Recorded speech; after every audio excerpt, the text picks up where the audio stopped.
It's about that time again. Time to elect our next commander-in-chief. Do you know who you're voting for? Better yet, do you know why you're voting for that candidate? As most Americans know, one of the most important civic duties that we possess as citizens is to elect the next president of the United States.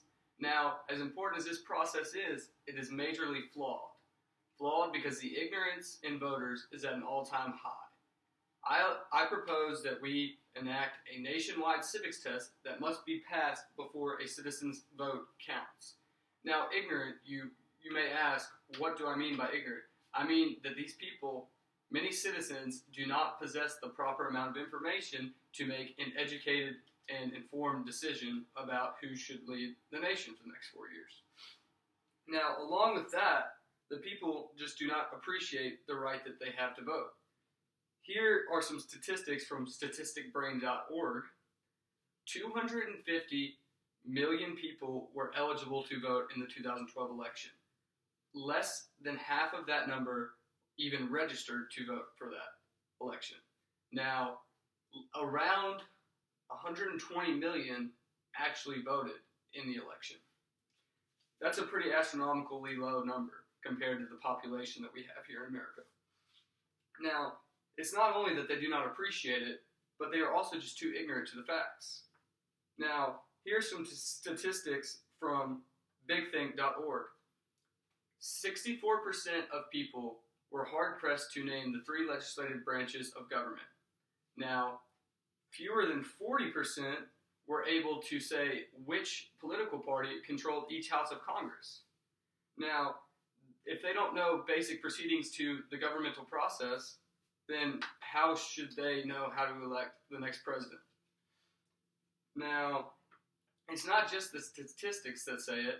In a recent interview on Fox News, Dr. Ben Carson was asked what the biggest threat in this presidential election was.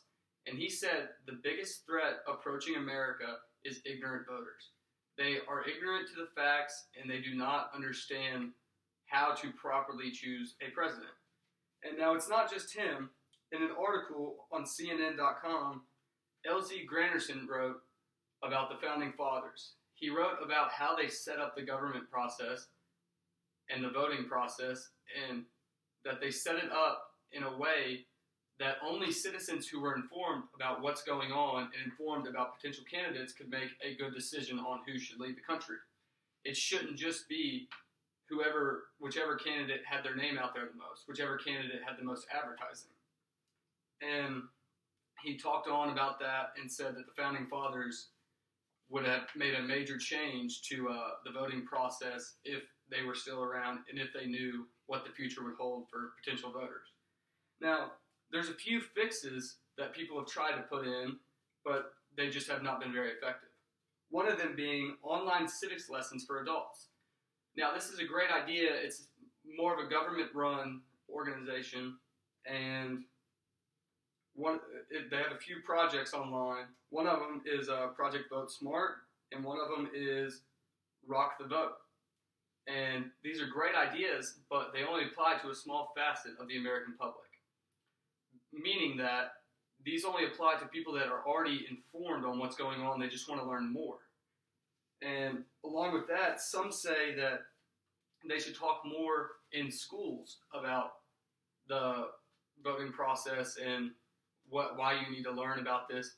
But when people aren't old enough to vote yet, they don't really care. They don't really want to pay attention. It doesn't really apply to them at that point.